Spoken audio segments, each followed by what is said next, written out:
que empieza a difundir la neuroeducación, él en 2013 lanza un libro que se llama Neuroeducación, solo se puede aprender aquello que se ama. Entonces, a partir de ahí es que surge un poco esta idea de que solo se puede aprender aquello que se ama, cuando en realidad no es tan así. ¿Por qué? ¿Por qué? Porque, sí, porque podemos aprender algo que no nos guste tanto. Sí. Por ejemplo, si decimos, a ver, las tablas de multiplicar, incluso hasta, no sé, el preámbulo de la Constitución Nacional, son cosas que uno memoriza y que uno aprendió. Y no es algo que en su momento lo amamos o lo estudiábamos con emociones placenteras. Y sin Claro. embargo lo aprendimos. Pero, ¿qué es lo que sucede cuando hay emociones placenteras al momento de estudiar algo? Lo que sucede es que hay más probabilidades de que el aprendizaje sea significativo. ¿Qué quiere decir eso? Que tenga sentido. Que el chico, por ejemplo, lo pueda relacionar, que lo pueda poner en contexto con otras cosas. Entonces, ahí sí sucede un aprendizaje y también lo que sucede es que, este dato es muy interesante, hay una mayor activación del hipocampo. Cuando hay emociones placenteras, cuando hay curiosidad, cuando hay motivación, cuando hay justamente lo que mencionas vos. Al haber una mayor activación del hipocampo, lo que sucede es que es muy probable que esa información pase a la memoria de largo plazo y la podamos recordar, obviamente que mucho más y mejor, teniendo en cuenta que el hipocampo es la estructura cerebral que se relaciona con la memoria.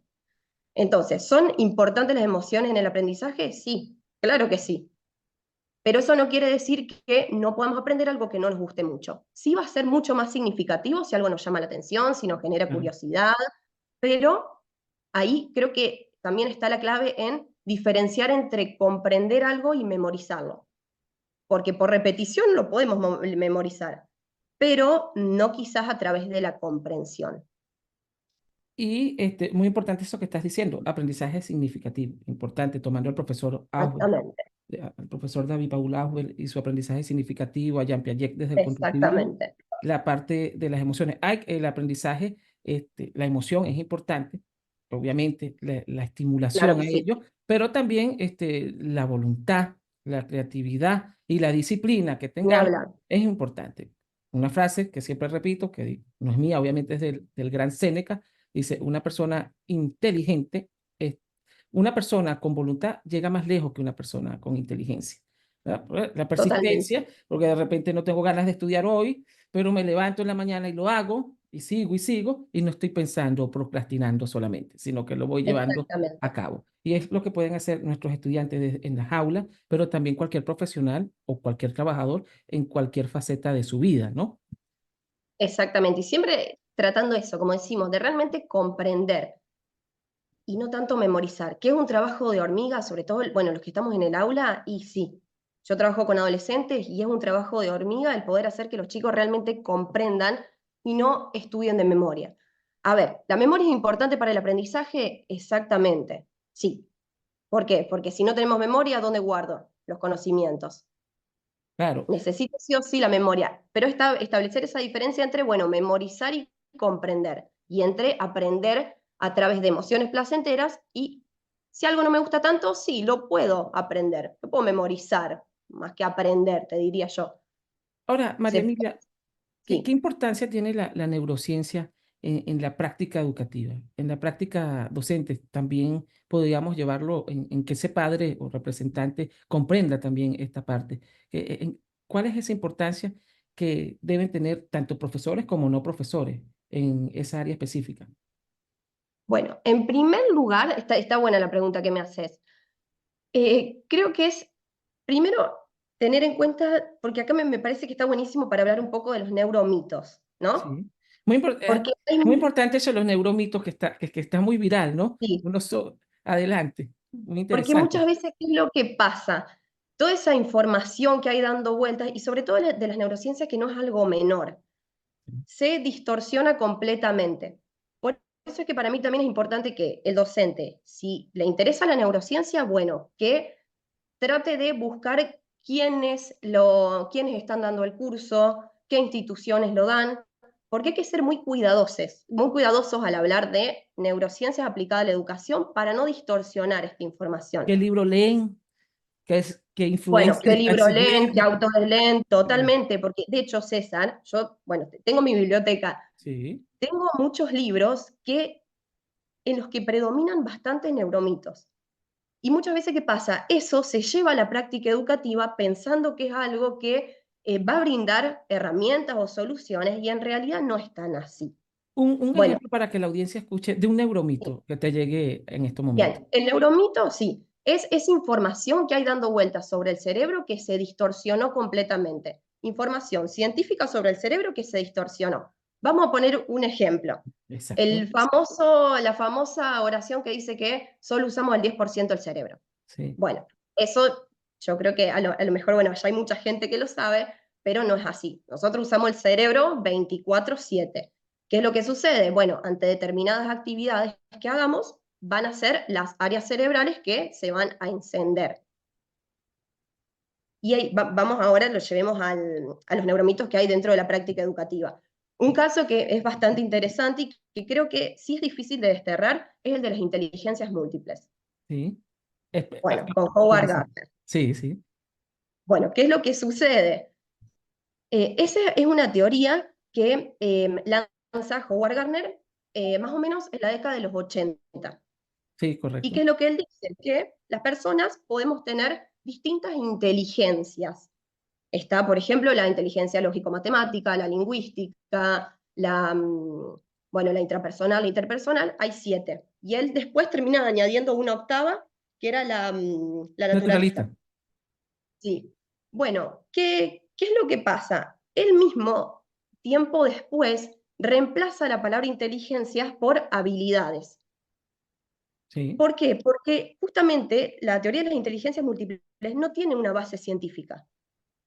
No, cuando el mismo Howard Gardner, él dice que en realidad son habilidades y que él se inspira en grandes genios, en Picasso, en Einstein, para poder armar esa teoría y la elección de esas inteligencias son medidas arbitrarias. Entonces, muchas veces, ¿qué es lo que se dice? Bueno, llevemos al aula una actividad en la que estimulemos las distintas inteligencias. Bueno, a lo mejor sí lo haces porque te gusta, porque te Sí, sí. funciona, pero no porque haya una base científica que la sustente. ¿Se Ok. entiende? Sí, sí, sí. Bien. O- Otro, eh, por ejemplo, los estilos de aprendizaje. ok. ¿Qué Bien, acerca de los estilos de aprendizaje? ¿Qué bien. neuromito? Bueno, sí, ese también es otro neuromito que por eso te digo, hay muchos libros en los que todavía está. ¿Qué nos dicen los estilos de aprendizaje? Que hay gente que aprende a través de lo visual, perdón, que hay gente que aprende mejor a través de lo visual, otra que aprende mejor de lo auditivo y otro de lo kinestésico. Bueno, lo mismo, no hay una base científica sobre eso. Ok. Que la persona estudie, le guste estudiar a través de herramientas que lo ayuden con lo visual, que lo ayuden con lo auditivo, es una cosa, pero no porque la neurociencia aplicada a la educación lo diga.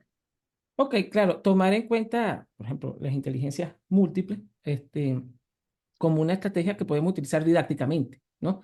Para una planificación. Exactamente. Entiendo lo que dices en esa área. Para tomarlo en la parte, en las estrategias didácticas, en las planificaciones, en Lo que sí actividades. las neurociencias, por ejemplo, nos dicen es que ante mayor cantidad de estímulos con los que los chicos reciban la información, mejor va a ser para el aprendizaje. Es decir, Exacto. le presentamos la información de diferentes modos, a lo mejor con un video, después una explicación, y eso lo sigamos repitiendo, bueno, mejor va a ser para la consolidación de esa información. Por supuesto. Ahora, algo más de tu práctica diaria, María Emilia. Sí, ¿Puedes describir un momento en tu carrera, cuántos años tienes ejerciendo, en el que una intervención basada en la neuroeducación cambió significativamente a tu grupo de estudio o algún estudiante? Una anécdota de ello, para que entre en sintonía tanto el profesor sí, como el padre y vayan comprendiendo la importancia de cómo a través de esta práctica y también los que ejercemos la docencia en sí. distintos niveles, sabemos que puede haber cambios significativos, verdaderamente significativos, inclusive cambiar la vida de un individuo o de muchas personas para bien, Sí. desde el punto de vista positivo. Yo hace poquito tiempo que estoy ejerciendo. Yo, bueno, como presentaste, soy profe de historia, doy clases en una secundaria de segundo a sexto año. No sé si recuerdo algún momento puntual.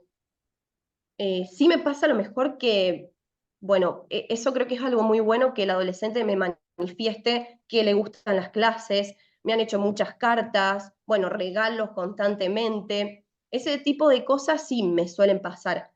Hace poquito una chica, por ejemplo, se mudó de pueblo y al momento de despedirme me dice, profe, aprendí un montón con vos.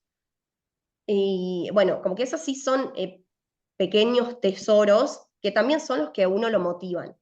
Ahora, si te hablo a lo mejor de qué es lo que yo implemento respecto de la neuroeducación, bueno, sí, hay varias cosas que mejoraron mi práctica educativa, sin duda.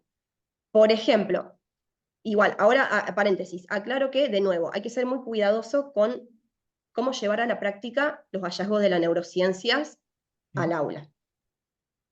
Bien, algunas de las cuestiones que suelo llevar. Primero, generar curiosidad en el tema. Al haber, obviamente, bueno, curiosidad y motivación, hablamos de lo que sucede. ¿Cómo lo implemento? Bueno, al momento de presentar un tema para generar la curiosidad y para que los chicos se motiven, me gusta presentar con alguna imagen, con alguna pregunta disparadora, con algún video, algo para generar la atención, obviamente, y la motivación. Me gustan mucho las actividades de metacognición, por Sí. ejemplo. Estas actividades me encantan y generan mucha curiosidad. Bien, por otro lado, otra cosa que también para mí es clave, que relacionado con la parte de las emociones, es generar un clima áulico que sea agradable, que sea ameno, que los chicos se sientan cómodos. Yo creo que ahí ya tenemos la primera gran puerta al aprendizaje, que los Ahora, chicos se sientan... Sí, César, ahora, perdón. no, tranquila. María Emilia, tengo más de 18 años de ejercicio docente en todos los niveles. Y bueno, cuando vemos jóvenes como María Emilia, que la van a poder ver en la descripción de este episodio a través de sus sitios, en redes sociales y también de su web, van a poder ver las diferentes actividades que realiza María Emilia. Primero, felicitaciones porque jóvenes que Muchas están gracias. Bien, en el área de la educación y sobre todo llevando en este mundo moderno, ¿no? Este mundo donde tenemos todo el acceso a través de distintas sí, plataformas educativas y miles de cosas, inteligencia artificial, es importante profesores y profesoras que se estén formando diariamente y mejorando continuamente todos los días en todas las áreas, me explico, ¿no? Para ser sí, verdaderos motivadores y hacer una práctica educativa totalmente distinta, pero sobre todo para formar estudiantes integrales, holísticos en este planeta. ¿Cómo haces una joven como tú, profesora de la neuroeducación y la historia, en un mundo de redes sociales, en un mundo donde los dispositivos son elementales para todos, cómo captar la atención del estudiante, cómo desmentir cuando viene ese estudiante con miles de estímulos y miles de informaciones por segundo, millones de mentiras, porque somos la sociedad más informada de sí, la historia y la más desinformada a la vez, ¿no? ¿Cómo hace, totalmente. cómo hace un docente de tu edad, ¿no? Joven, que le llega a muchos jóvenes para captar esa atención y hacer esas actividades? Bueno, muy buena pregunta, muy buena pregunta. Lo que noto incluso, César, es que con los años más chicos es con los que más cuesta. Yo creo que lo primero, y que es lo que, a ver, no te digo que lo que a mí me funcione a otro le va a funcionar, cada uno tiene su práctica, sus alumnos, su grupo, eso también es personal. Sin embargo, hay herramientas que sí que nos pueden ayudar. Lo primero que yo trato de crear es un buen vínculo, como te digo, un vínculo de confianza, un vínculo en el que se siga respetando que yo soy la profesora, pero que el chico también tiene lugar para expresarse, para contar lo que le pasa en caso de que lo requiera. Y ahí yo creo que se corre ese autoritarismo y realmente uno pasa a ser una autoridad y pasa a ser respetado. Yo creo que ahí tenemos una primera puerta clave, el hecho de establecer un buen vínculo con los chicos. Y el posicionamiento que uno tiene respecto a eso, también el estudiante lo nota. Bueno, respecto a cómo captar la atención con las actividades, obviamente que hay veces que funciona más, hay otras veces que funciona menos. Eso es una realidad de que de los 40 chicos, quizás no a todos les va a interesar, pero a un porcentaje sí. Eso es una realidad también, porque una cosa sabemos que es la teoría y otra cosa es la práctica. Sí, la realidad del día a Y la día. realidad, y más en Sí, educación, César, en el que tenemos muchísimas teorías, muchísima información, pero después a la hora de bajarlo al aula, bueno, ahí es un mundo, son sí, distintos mundos.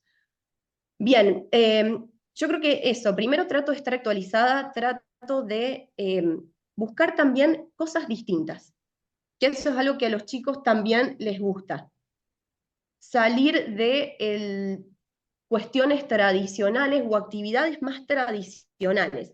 Que eso, ojo, no quita que uno las deje de lado. claro, Porque yo también siempre digo que ni todo lo nuevo es bueno, ni todo lo viejo es malo. por supuesto. Hay cosas que tenemos que seguir acentuando que vienen de antes porque hay muchas habilidades que se siguen estimulando, por ejemplo, el dictado, Sí, aunque sea breve. Bueno, hay muchas cosas que se siguen estimulando. ¿Es de antes? Sí, pero sigue funcionando también. Bueno, entonces, irme echando también algunas cuestiones tradicionales porque sabemos que funcionan y porque hay muchas habilidades que se estimulan, pero también traer actividades distintas, actividades que los chicos les gusten, hacerlos partícipes también de esas actividades. De hecho, muchas veces yo les hago propuestas. Por ejemplo, bueno, ¿les parece que, a ver, esta evaluación quieren trabajar, no sé, un podcast o, no sé, la construcción de un Padlet? Bueno, y uno también los está haciendo partícipes y eso hace que los chicos se terminen enganchando también. claro, Entonces, integrarlos, estimularlos y el aprender a hacer, lo que llamamos exactamente, aprender haciendo.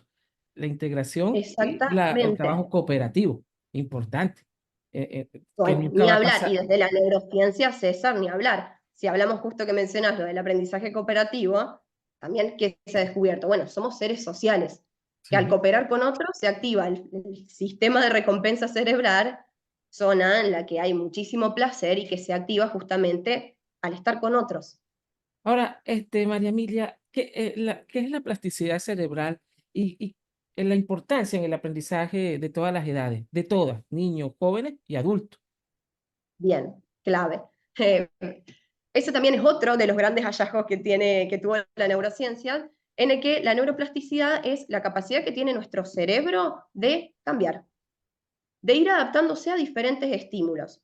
¿Qué es lo que descubrió la neurociencia? Que nosotros, como decís vos, podemos seguir aprendiendo a lo largo de toda nuestra vida. Y que cosas que quizás no aprendimos de chicos, no quita que las podamos aprender de grandes. Por eso es que la neurociencia añade un nuevo periodo, que es el periodo sensible, en el que podemos seguir aprendiendo distintas cosas que antes no. Ojo, acá también me gustaría diferenciar dos cosas. ¿Sí? ¿Que hay un periodo crítico? Sí. Hay un periodo que es crítico para el cerebro y para que podamos adquirir determinadas funciones que sí, si no las hacemos, por ejemplo, de los 0, 3 o incluso 5 años, va a ser difícil que después las podamos adquirir. Ejemplo clave, el lenguaje. Sí. Y de hecho hay casos que se han documentado en el que se intentó pasados los 5 años y no fue lo mismo. Digamos, el chico, el niño de Aveirón es un caso en Francia. No sé si lo conoces, César. Sí, sí, he escuchado el caso. Bien. Bueno, ¿qué pasa? El lenguaje, uno empieza a adquirir el lenguaje a partir de entre los 2 y los 5 años. Bien, pasado ese tiempo es muy difícil que lo podamos adquirir. Y este niño que se lo ha encontrado en la selva, se intentó hacer que adquiera el lenguaje y solo pudo balbucear algunas palabras. Bueno, entonces hay determinados periodos, hay un periodo crítico, sí, pero eso no quita que otro tipo de actividades que no sean críticas las podamos aprender de más grandes. Por ejemplo, un idioma. Claro. Obviamente que no va a ser lo mismo aprenderlo de chicos que a los 30, 40 años, pero sí tiene que ver con esta capacidad de cambiar y de adaptarse a lo nuevo que tiene nuestro cerebro. ¿Que lo podemos hacer? Sí, porque tenemos justamente esta neuroplasticidad que descubrió la neurociencia que tenemos.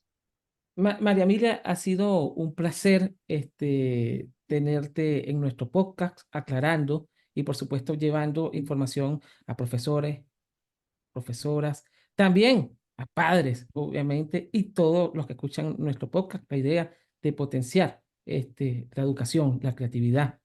nuestros talentos. Es importante.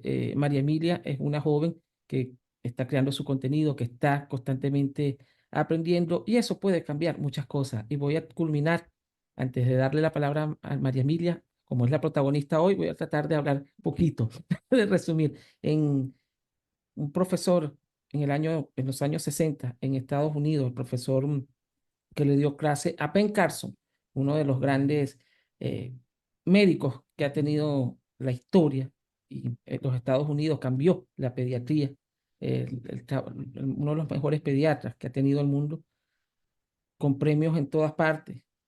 eh, Recibió, era un hombre de color en los Estados Unidos donde los problemas raciales eran muy fuertes. Su padre, no, su madre, mejor dicho, no tenía dónde dejarlo y lo dejaba todos los días en la biblioteca. Vivía en un barrio donde había mucha violencia, tenía que esconderse por los ataques raciales.